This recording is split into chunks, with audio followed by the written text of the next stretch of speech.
খুবই মজার একটা চিড়া মাখানো। আসসালামু আলাইকুম, কেমন আছেন আপনারা সবাই? চলে আসলাম নতুন আরও একটা ভিডিও নিয়ে।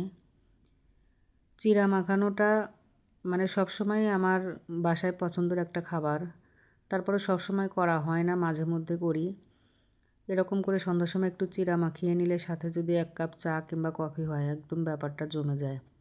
চিড়া মাখানোর জন্য আমি সব কিছু কেটে একদম রেডি করে নিয়ে আসছি, এখন শুধু মাখিয়ে নেব।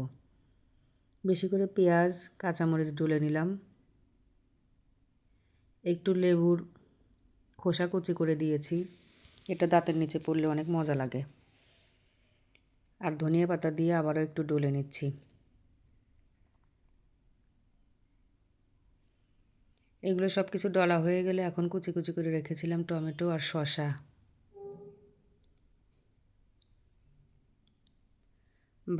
ভালোভাবে ডলে মাখিয়ে নেব এগুলো।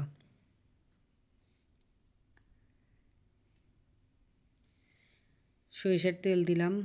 তেলের পরিমাণ আমি কখনোই বেশি ব্যবহার করতে পারি না, কারণ সরিষার তেলের বেশি পরিমাণ হয়ে গেলে আমার ছেলেমেয়ে সেই খাবারটা খেতে পছন্দ করে না। আর দিয়ে নেব লেবুর রস।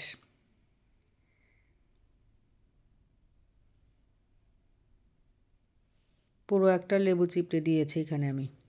এখন চিড়া ভাজাগুলো দিয়ে নিচ্ছি। চিড়া ভাজার সাথে দেব চানাচুর।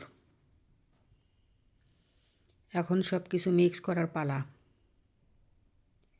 এটা যে কি মজা!